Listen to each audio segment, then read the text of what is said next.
Good afternoon and welcome to the Wile E. Coyote School of Life. Today we are going to be making pumpkin mush, which is an essential precursor to making pumpkin pie, at least the traditional way. You can, of course, go and buy pumpkin mush at the store, but that's not really the same, and it's not always pumpkin either. So this is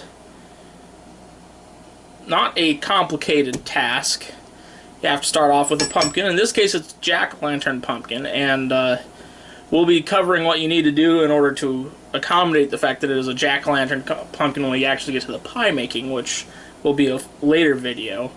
But the big thing is that we're gonna slice this up, put it in a steamer, and steam it until everything's all nice and mushy. And then we're going to scrape all the mush off of the skin, and maybe feed some of it to the dog by accident, which happens a lot. I feed a lot of things to the dog by accident.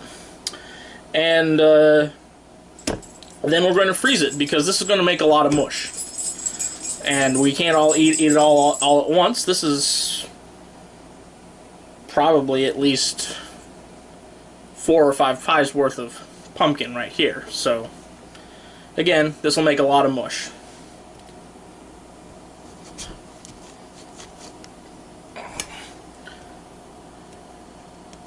And the only thing you need for this is a big pot, a big knife,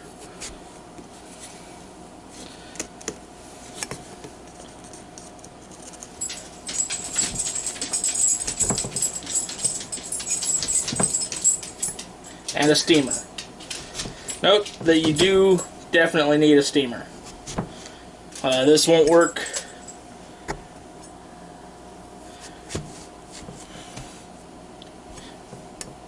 if you try roasting it or something. This is definitely a steamer's job. So, there we go. And do want to have something to do with the seeds. In my case, I'm going to be putting them in a bowl for the moment, and then they'll probably go out into my compost pile. But because I'm not a big fan of roasted pumpkin seeds, some people are. And that's their lookout.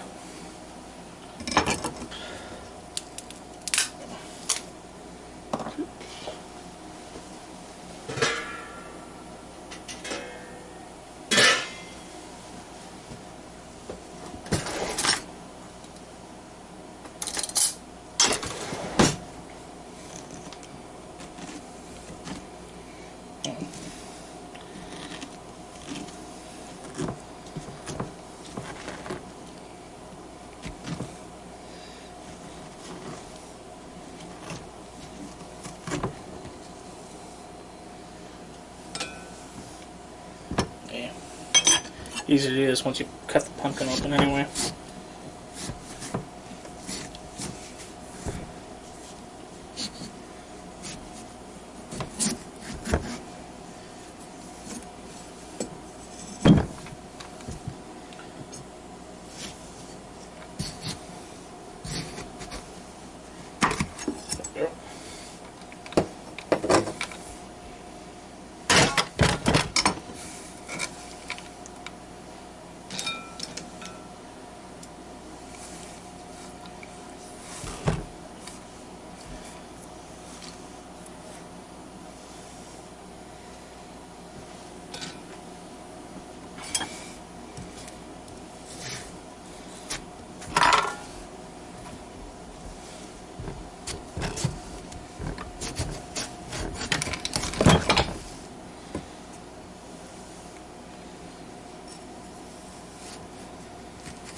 we may have to do 2 batches of this, which is sad. I got out my biggest pot.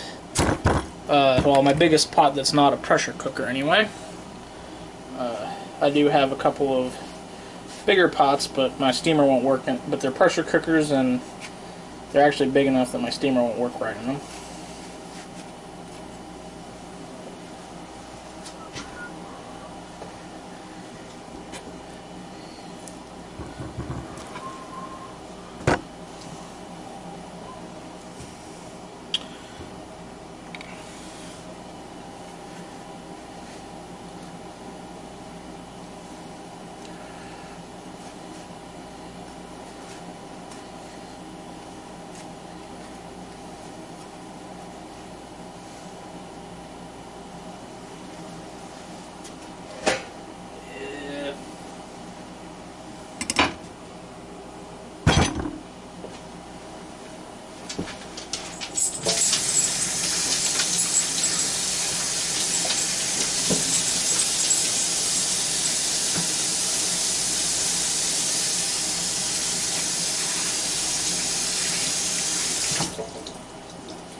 So, as you can see, we're going to have to do 2 batches. There's no way I'm going to fit the rest of that pumpkin in here. Put the lid on. Boop. Turn it on. Checking in on the pumpkin. It's looking good. It's not fully mushified yet, though. Got a little bit more time.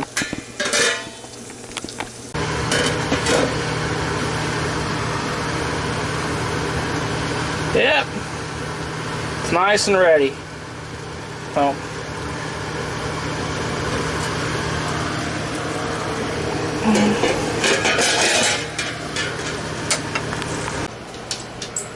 so once you have turned it to mush, it all just comes right off the skin, like very easily. You can use a fork or a spoon or a knife if you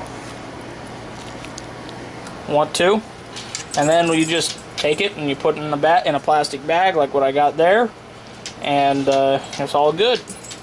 And you can even feed a little bit of it to your dog. Sit, Herschel.